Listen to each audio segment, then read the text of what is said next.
You're listening to The Hour of the Time. I'm William Cooper. Folks, this is the first night broadcasting on our new times and our new frequencies and our new satellite.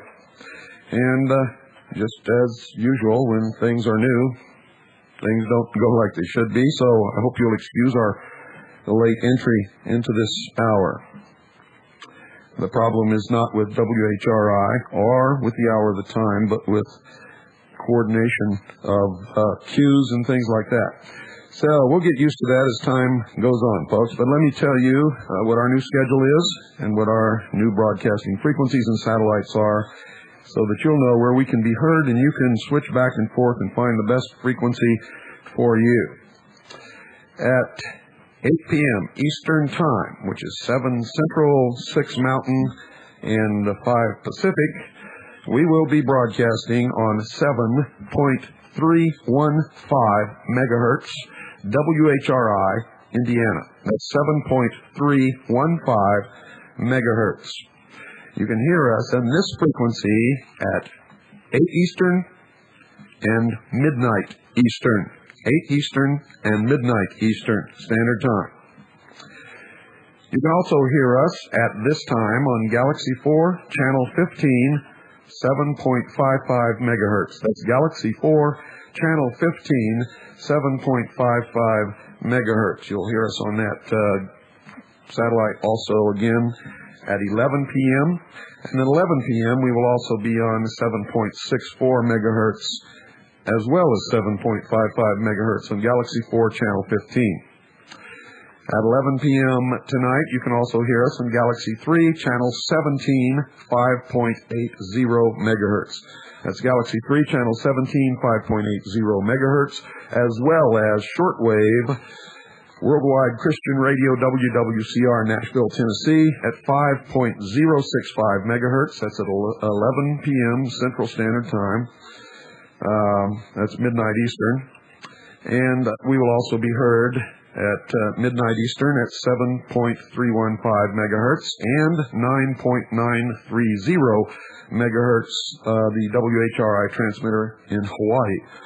So, folks, here are the frequencies: 7.930, 7.315, 5.065, and satellites Galaxy 4, Channel 15, 7.55 audio and 7.64 audio. And Galaxy 3, Channel 17, 5.80 megahertz. Folks, if you think tonight is really a bad night, occult-wise, or religious-wise, or if you think it's great fun and really neato, and I know all the kids are out trick-or-treating right now, you're going to learn, no matter what you believe, that real life is much more interesting and a lot scarier than anything you ever dreamed could happen on Halloween. Don't go away. I'll be right back.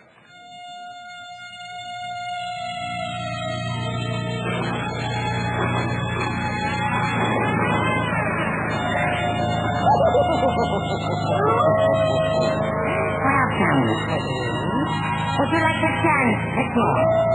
All you have to do is come to the Crypt Keeper's party. A monster blast, if you will. Come on down!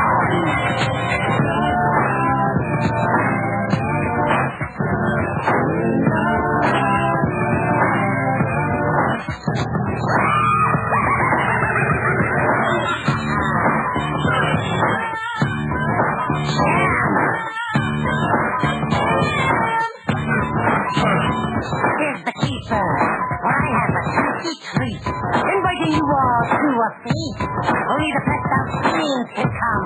We'll have tons of fun. So come on down to Keeper's View. I'm sure it will get rave reviews. Be on time if you can. And this is Quick Jam. Quick Jam.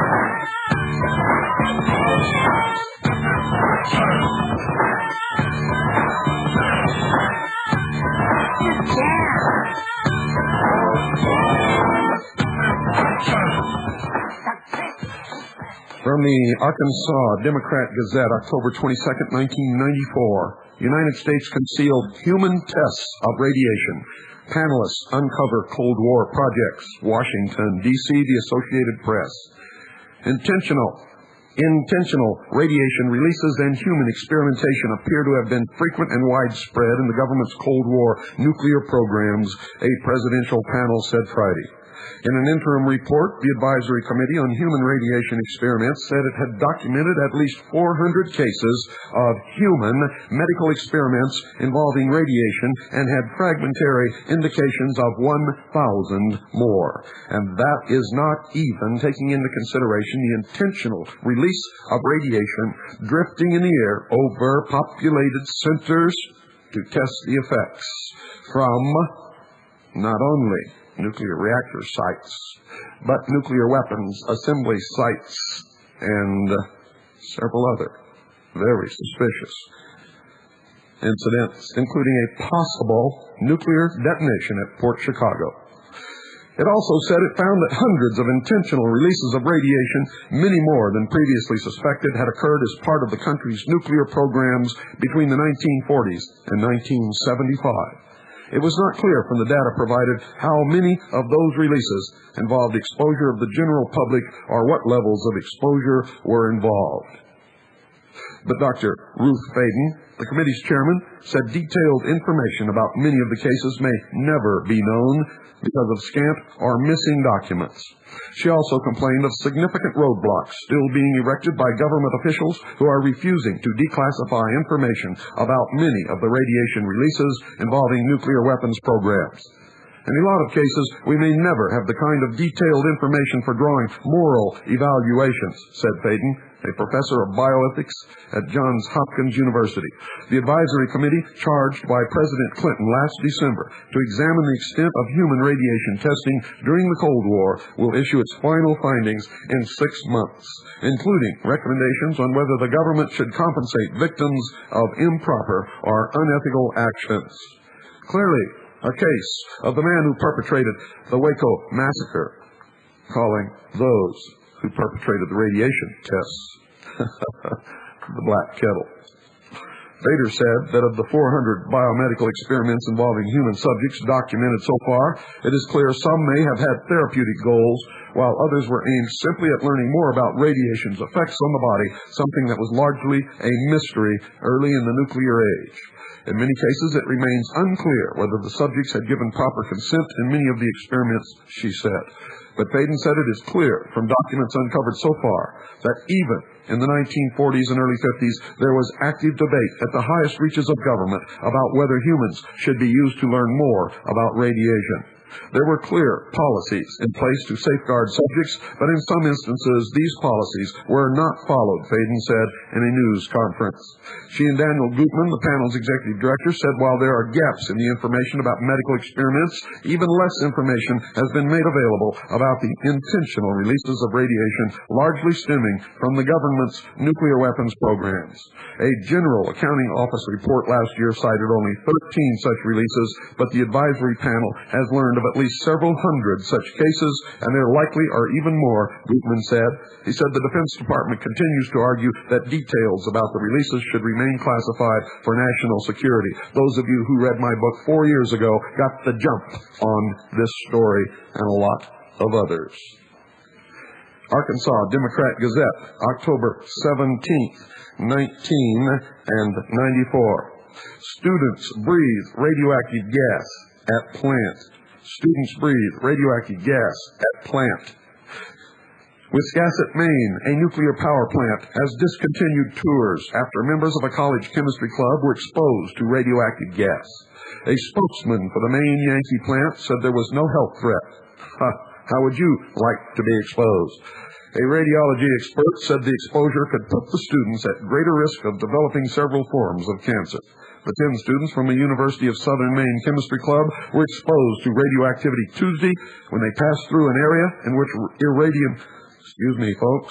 rubidium gas had been released, said Joseph Quattrucci, the club's president.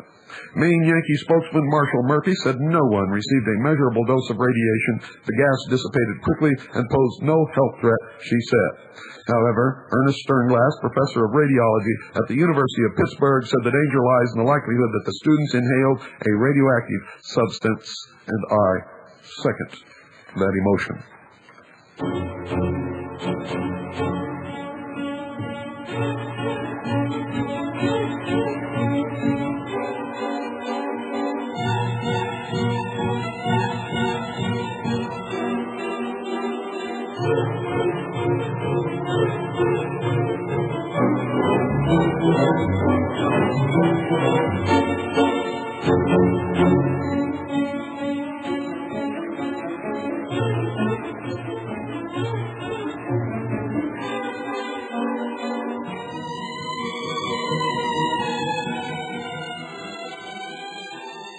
Arkansas Democrat Gazette, October 9th, 1994. U.S. gutted body in radioactive cover-up, widow charges.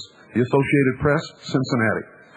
They came the day after Larry Hicks' heart stopped, and when they left, they took bones and liver, kidney, and spleen tissue. It was, says his widow, a clandestine and ghoulish operation. Hicks had worked at the Fernald uranium processing plant for a dozen years. These ghouls were agents of the federal government, and Diane Hicks is still furious at the treatment her husband's body received. We're talking about a human being. We're talking about the father of my children, she said. It's just horrible. The public should know what they're capable of doing. The United States Department of Energy says hundreds of current employees at nuclear technology sites nationwide willingly agreed to donate their organs and tissue through a volunteer program. The tissue samples and records stored at the U.S. Transuranium and Uranium Registries in Richland, Washington, are used to update radiation exposure standards and determine whether former employees of contract workers died as a result of radiation exposure, Department of Energy spokesman Ken Morgan said.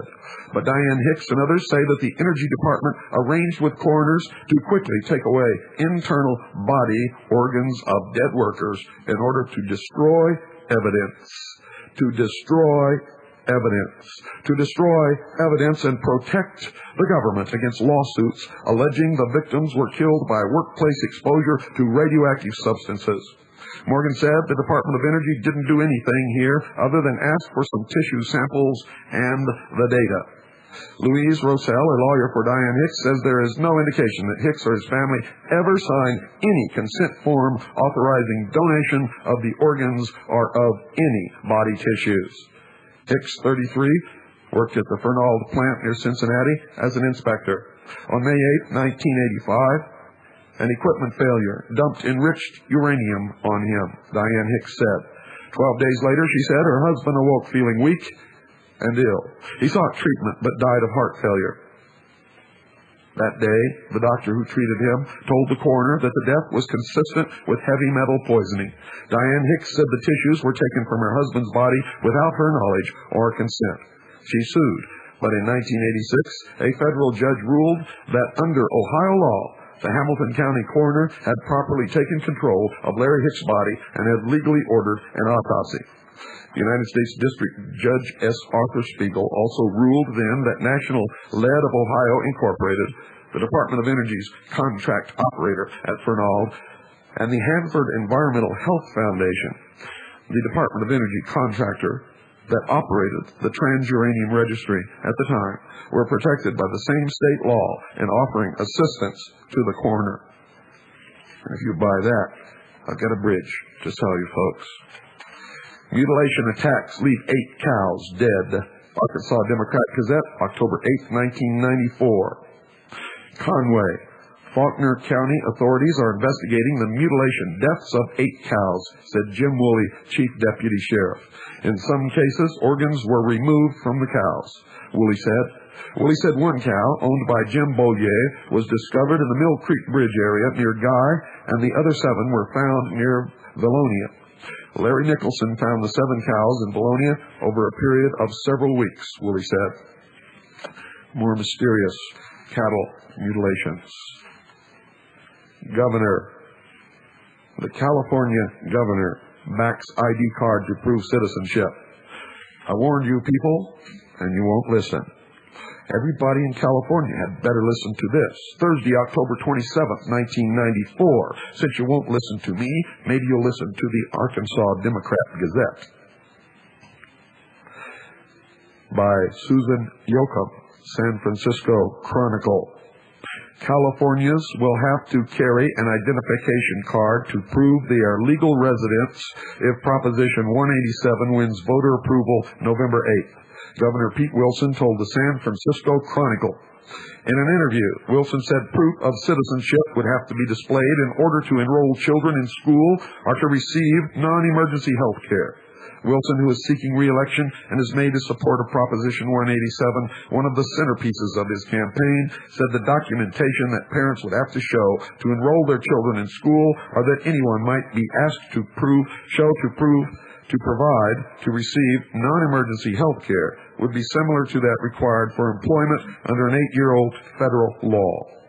I'm talking about something that would be a single card substitute for all of the other things that are now presented to satisfy the Immigration Reform and Control Act, Wilson said Sunday during an interview at his campaign office in Sacramento. National health care was defeated, folks. They just go about it another way. And you all jump on the bandwagon, think that your life is going to be better if you get the illegal aliens out of your state. And while you're doing that, they're going to sneak in total control in the form of an identification card that for the first time in the history of this country, Americans will be required to carry, to prove that you're an American, to prove that your child can go to school, to prove that you're entitled to health care, to prove that you can work. And if you buy into this, you're going to get exactly what you deserve. And I mean, folks, exactly. Again, Arkansas Democrat Gazette, Thursday, October 27th, 1994. And you should ask your local newspaper why any of these stories did not appear on their pages. Seized land gets sheriff $41,484 check. You better listen carefully, folks. And then you'd better read the United States Constitution, for it's illegal to seize property without just compensation. Unconstitutional, in fact.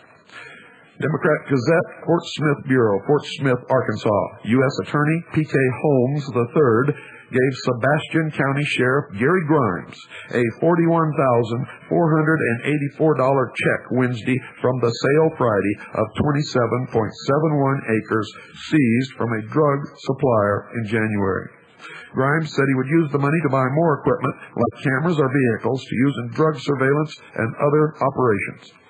Grimes' office received 80% of the proceeds of the sale of the property after administrative costs and a $30,000 lien were subtracted, Holmes said. The sheriff's office arrested Richard Alona Nelson at his rural Greenwood farm January 28th and seized 46 grams of methamphetamine or crank from inside Nelson's mobile home. Nelson pleaded guilty April 22nd in federal court to possessing methamphetamine with the intent to distribute and was sentenced July 21st to 5 years in prison, 4 years of supervised release, and a $4,800 fine, Holmes said. And for those of you who think he got his just desserts, it is unconstitutional. It is not right. It is illegal to seize property without just compensation. No matter what you did, it is unconstitutional. And they don't tell you about the hundreds and thousands of innocent Americans whose property was seized and sold at auction, including bank accounts, RVs, automobiles, homes, vacation homes, property, land, ranches, boats, trailers, simply because someone said that they were drug dealers. Many of them were never charged. All of them innocent.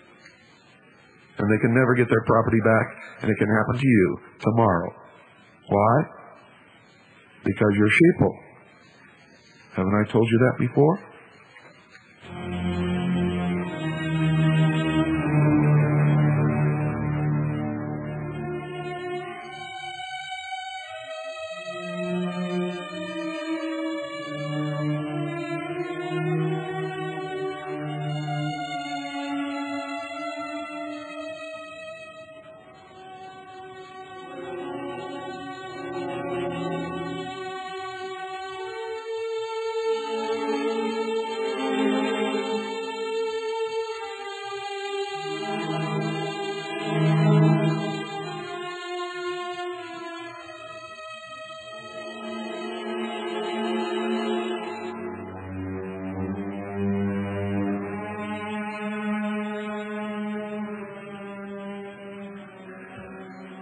Don't cross this threshold.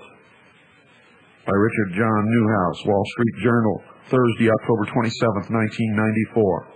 A panel of 19 experts appointed by the National Institutes of Health has recommended federal funding for conceiving human embryos in the laboratory for the purpose of subjecting them to experiments that will destroy them. The National Institute of Health has set a November 1st deadline for public comment, and that's tomorrow. You had better phone. You had better travel, pound, beat on the desks of your congressmen and senators and the National Institute of Health to make sure that this line is not crossed. Federal funding for conceiving human embryos in the laboratory for the purpose of subjecting them to experiments that will destroy them. Abortion is murder. This is worse than murder. One expects that most people, upon hearing such a proposal, experience an immediate and strong distaste and recoil. And that recoil should not be discounted as an irrational reaction. It may signal a deep, intuitive awareness of lines that must never be crossed if we are to maintain our sometimes fragile hold upon our own slender threads of humanity. If there's any humanity left in this nation, it had better show up now over this issue. An editorial by Yankee Loeb.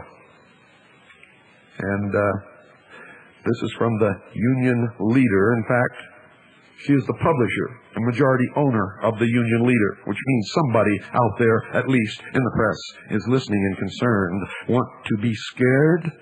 Here comes the United Nations. If you want to be scared, you do not have to wait until Halloween. The real boogeyman to worry about is the United Nations, which last week took another step toward establishing sovereignty over our country when a United Nations Commission met to investigate racism in the United States. Granted, the United States does not yet have the authority to establish laws here concerning our handling of our internal affairs. Granted, it has not yet proposed to punish us if we fail to comply with its demands. However, didn't the United Nations do just that in Somalia, in Bosnia, in Haiti? And didn't we, as members, leap to the forefront when punishment was called for? 20 years ago, we never would have believed that our troops could be put under command of a foreign power, yet today our servicemen and women, some wearing the blue helmets of the United Nations, are being asked to risk their lives in combat under just such circumstances. The United Nations is an unwieldy conglomerate of many nations that is above the interests of any single nation, ours included. It loves our money but hates our having the position as leader of the free world. Witness the fact that the majority of its members have continually voted against the positions of the United States of America.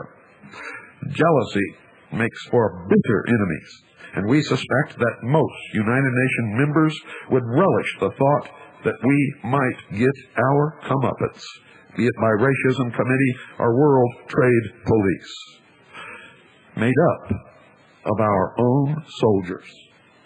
We are still a free nation, and we want to remain that way. To do so, it is vital that we recognize the United Nations as a real threat to our sovereignty and to our freedom.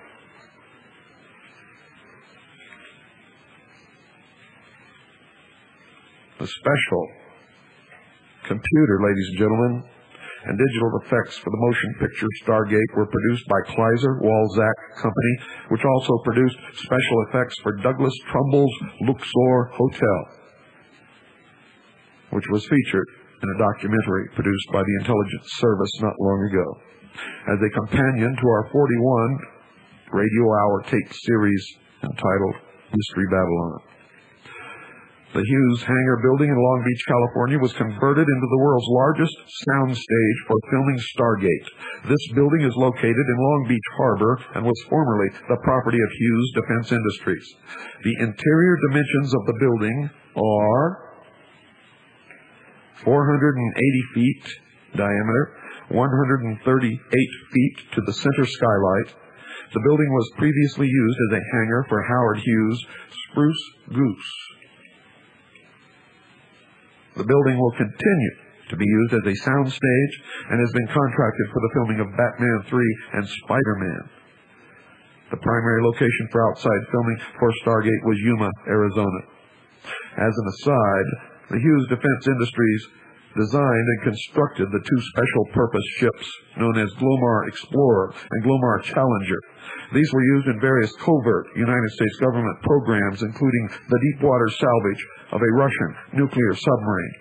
One of these Glomar series ships sank off the coast of Vietnam with the reported loss of all hands about 1982. The ship sank in a storm while reportedly conducting oil exploration operations. The Glomar series were home-ported in Long Beach. The motion picture Stargate, many other motion pictures and television programs are psychological operations directed against the American people. Thank you, John, from Calgary, former radioman first class, United States Navy. Don't go away, ladies and gentlemen. We've got an awful lot to cover. They said it couldn't be done. Couldn't be done. Couldn't be done. Couldn't be done. Now, at last, I've created the Frankenstein monster. This is Count Dracula speaking. The Frankenstein monster has escaped. Don't try to hide. I'm the please. We're here in Washington at a special meeting. Ladies and gentlemen, the President. Hello, baby. Mr. President, what happens if the monster cannot be stopped? Army radar has picked up the monster, heading toward Philadelphia. This is Westbrook Van Eastbrook reporting. We're now here in Philadelphia, where the entire U.S. Army is awaiting the battle of the century. We spotted the monster coming this way. It's Frankenstein. Just call my name. The Army has opened fire on the monster. But he still keeps coming. Hold your fire. Dr. Frankenstein's chief assistant is stepping forward. He's trying to speak to the monster. You don't remember me, but I remember you. The monster is attacking him. All efforts to stop Frankenstein have failed. There is only one hope left. I, Count Dracula, will speak to the monster in the only language he understands. Come prima to the prima, damelo. It's no use. Nothing can stop the monster. He's heading into the local television studio.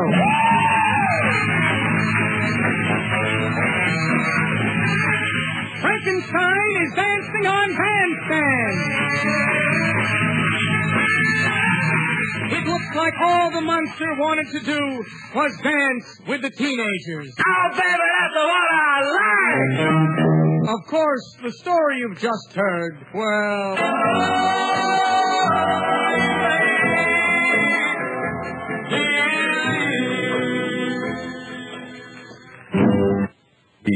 Make-believe, folks, but I doubt it. I doubt it very seriously. If you've been listening tonight, you know that real life is much scarier, much more interesting than make-believe anyway. From the Kansas City Star, Sunday, October 9th, 1994, and listen very carefully. We are now broadcasting 7 times a night on 2 different satellites and 3 different shortwave frequencies due to the patriotism and the concern of Swiss America Trading. It's costing them a lot of money. Now listen to what I'm going to read to you from the Kansas City Star, and understand that if you listen to this program and you derive real interest and good information, and if it has a major effect upon your life, and then you go out and deal with somebody else other than Swiss America Trading, you're not going to be listening to this broadcast very long. Understand that loyalty is one of the qualities that made America great. Patronize the people who bring you the best. And believe me, ladies and gentlemen, if you're a new listener, you may not know it. But if you've been listening for a while, you know that this program, The Hour of the Time, is the very best and is the last place where you can find the truth in the entire world. From the Kansas City Star, Sunday, October 9th, 1994. Granville's gone gaga over gold. Irrepressible market guru Jacques Granville is way out in front, plowing ground, again, big time. While gold is coming back into vogue as inflation fears have begun to mount, even the most rabid gold bugs look timid nowadays compared with Granville. Granville, who publishes his investment newsletter out of Kansas City, declares himself the biggest gold bug in the world right now. Believe it. Granville, incidentally, is as bearish on the stock market as he is bullish on gold. He says stocks will be smashed between now and Thanksgiving. This lugubrious outlook results from the recent behavior of the market's advanced decline line, which is one of the myriad technical indicators Granville has spent a lifetime tracking. He expects the stock market swoon to last until late next year, but that's another story. The most fascinating tale currently being spun by Granville is his forecast of gold's spectacular ascendancy, which will coincide with the Treasury Department's change of United States currency to foil increasingly high-tech counterfeiters. The first denomination due for a facelift is the $100 bill in 1996, and the process won't finish until 2000. In a recent advisory, Granville told clients that as the date of the $100 changeover nears, the dumping of old bills by those involved in illegal commerce will cause gold to boom as the dumped dollars move into harder currencies and precious metals. I second that emotion. He predicts gold will go as high as $2,600 an ounce within 2 to 5 years. I predicted as long as 2 years ago that it will reach $2,500 an ounce, ladies and gentlemen. If you won't listen to me, listen to him. Remember, there are a lot of people out there who have billions of dollars in money that they cannot change legally. The only way to convert it from the old money to the new money is to buy gold or silver and then sell it at a later date. In the meantime, the price of gold and silver will escalate to unheard of highs. Call now, 1-800-289-2646. Swiss America Trading brings you this program. They can also bring you financial security. 1-800-289-2646. That's 1-800-289-2646. Do it now. You'll be glad that you did. Stop! Stop or I'll shoot! It's the Frankenstein monster! Holy local and sakes alive. This is Westbrook Van Eastbrook Jr. Frankenstein has returned. Mr. President, how do you feel about this situation? Woe is me, I should have stayed in bed. The most fearless gunfighter in the West is riding in to stop the monster. It's Sheriff Tom Dooley. Beep, beep, beep, beep. It's harmless, beep, beep, beep. Sheriff Dooley, you're the only one who can save us from the monster. Oh, you sweet man. These two great gunmen are about to face each other. Frankenstein has one last word to Tom Dooley. Oh, boy, you're bound to die. They've drawn their guns. As the smoke clears, only one man is emerging from the battle. It's Frankenstein. He's coming this way. This is Westbrook Van Eastbrook Jr. signing off.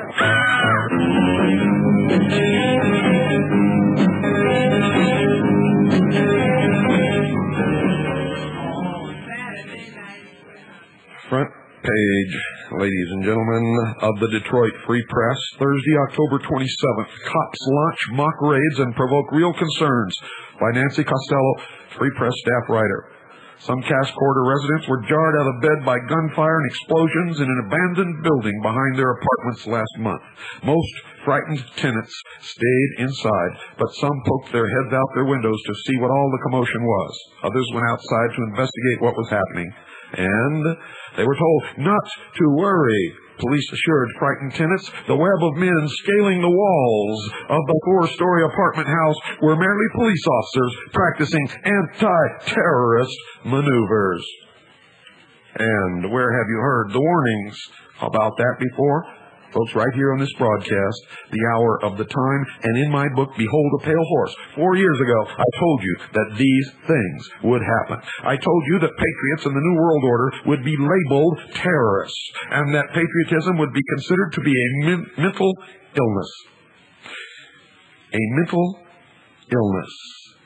Recently, the ADL, the Anti-Defamation League of B'nai B'rith, proved me right when they issued a press release condemning all patriots as terrorists. Terrorists. Are you a patriot? You love the Constitution and the Bill of Rights? Are you going to take this crap? Now notice, folks, I didn't say Jews. I said the Anti-Defamation League of B'nai B'rith have labeled all patriots in this country terrorists. And guess what? Anti-Semitic. Now, if you've been listening to this broadcast, you know that I'm not a terrorist. You know that I'm not anti-Semitic. And you know that I am a patriot. How about you? Do you have the guts to stand up and admit that you're a patriot now that you're going to be labeled as a terrorist and an anti-Semite by these traitors? The intention is one more chink in the armor of the sovereignty of the United States of America, and to shame people. To shame people so that they will never refer to themselves as patriots. But only yellow-bellied cowards will fall for that. Do you have guts? Are you an American, or are you a coward? We'll find out in the coming months and in the coming years. Arkansas Democrat Gazette, October 18th, 1994. Lord Rothschild was a traitor, the book says. London, a new book argues that banker and World War II intelligence agent Lord Rothschild, who died in 1990 at age 79, was part of a post-war British spy ring working for the Soviet Union. Rothschild was the notorious fifth man in the ring that included legendary spy Kim Philby. Australian writer and documentary filmmaker Roland Perry says in the book entitled The Fifth Man. From the Psychiatric Times, October 94. Psychiatric records may go to new regional health data banks. They're putting together a centralized data bank on every person in this country. Provisions in House and Senate health care reform bills would probably require psychiatrists to send patient records to the new regional data banks. Those bills would create the data banks called Health Information Protection Organizations. It would be the cornerstone of new efforts to determine when medical treatments are cost-effective, as well as to facilitate payment within this new federalized health system. And if you buy that, I get another bridge to sell you. From the Arkansas Democrat Gazette, Monday, October 17th, 1994. Middle school sex quiz goes too far, parents complain. Hampton, Virginia. Susan Leonard was horrified when her two sons, a 6th grader and an 8th grader, started talking about being quizzed in school about their options if they got a girl pregnant. She got mad when the older boy said he was forced to answer even though he objected. It comes across that when you date, it's a given that sex is involved, Leonard said. My husband and myself are trying to instill that this is unacceptable. Leonard isn't the only one who's angry about the questionnaires given in the past few weeks to all Hampton middle school and some high school students. The questionnaires are designed to test students' knowledge about the legal and financial responsibilities of teen pregnancy. The questionnaires have caused such an uproar that the Hampton Council of PTAs has scheduled a special meeting November 1st to let parents discuss the issue with authorities. And I'm trying to see here if they have any questions. Oh, here we go. Leonard, whose sons attend Eaton Middle School, said she would have gotten her children excused. Even the questions that focused on the financial burden of a teen pregnancy were inappropriate for her 14-year-old, let alone her 11-year-old, she said. One of the multiple-choice questions for 6th grade boys asked students what they would do if a pregnant girlfriend accused them of being the father. Quote, "You are not sure you are because she dated other guys during the same time you were seeing her," it says. "On what grounds can you deny that you are the father?" It then lists 5 options, including calling the girl a liar, basing paternity on the results of a blood test is the correct answer. "I never thought this would be covered on a 6th grade level," said Diane Harbulac, mother of a 4th grader and a 10th grader. "Everyone I talk to is livid."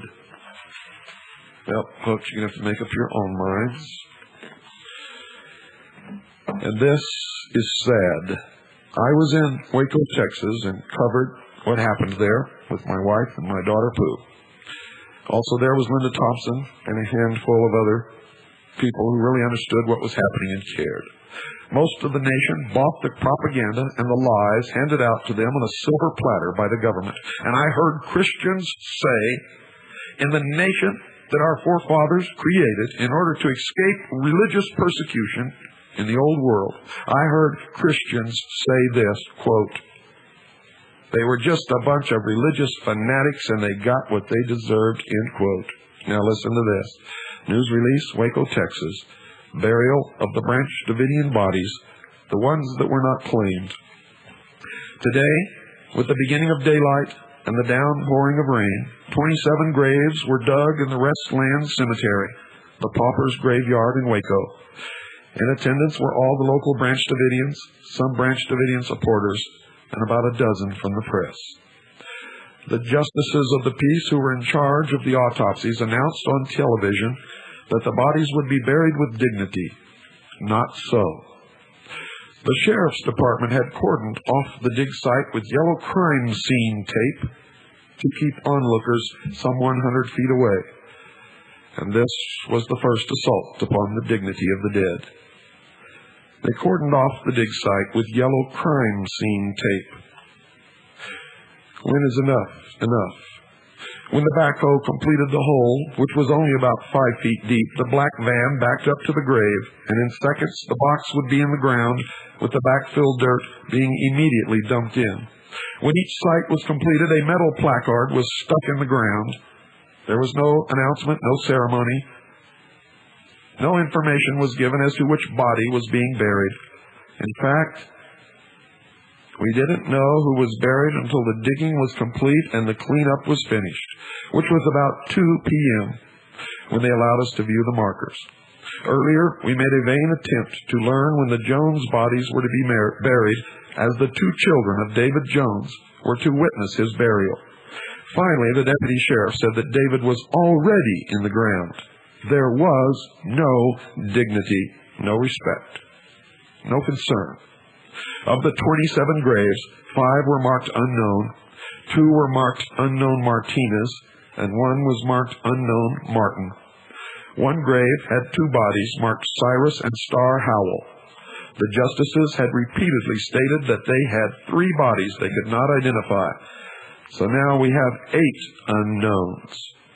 First, we were told that they had 19 bodies in the freezer, then it was 21, then it was 30 bodies, then it was 30 plus 4 or 5 random bodies, then it was almost 40 bodies. Now, if we are to believe these consummate liars, they buried 20 bodies. What happened to all the others? Is it possible that some of these boxes are empty? What are they hiding? Why were the justices conspicuously absent today? Even without the tissue and fluid samples, these bodies can reveal important forensic evidence as related to the gunshot holes. The issue is that many of the bullet holes to the victim's head were .45 caliber. The Branch Davidians, ladies and gentlemen, did not own any .45 caliber guns. The belief is that a CERT team was in the building just before the fire to murder these people. This event was a healing for some, sadness for many, helplessness for others. But for the writer of this article, it's the culmination of rage and contempt. I say unto you that none of us are safe from the tyranny that is sure to come. We all will have some serious decisions to make in the coming months.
For those of you who have read my book, Behold a Pale Horse,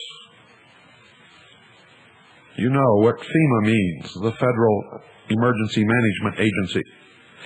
And you know about the executive orders that have been signed that in case of a declaration of national emergency, martial law could be declared at any moment, and FEMA could take over local, state, and federal government across the nation.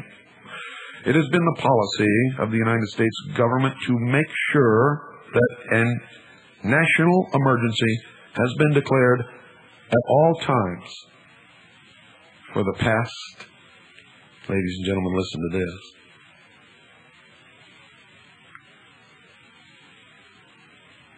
for the past 61 years.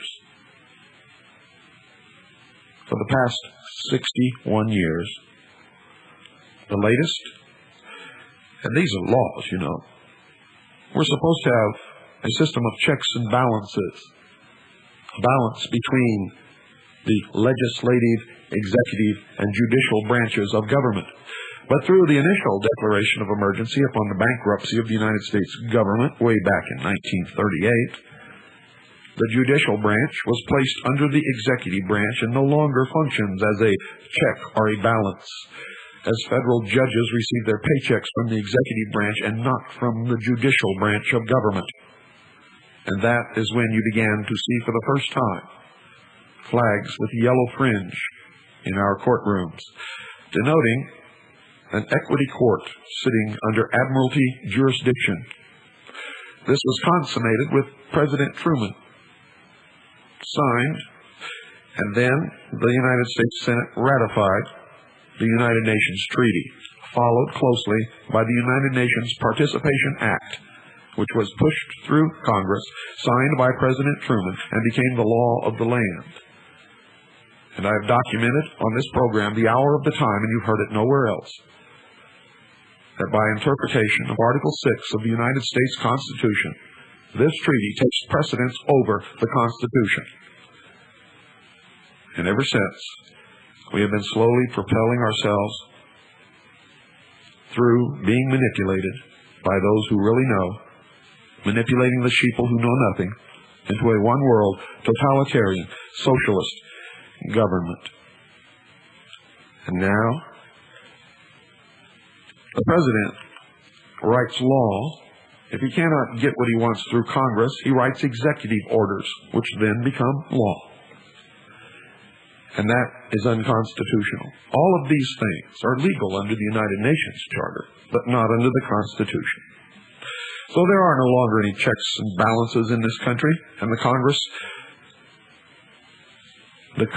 ladies and gentlemen, the House of Representatives and the Senate function only as a rubber stamp for the executive branch.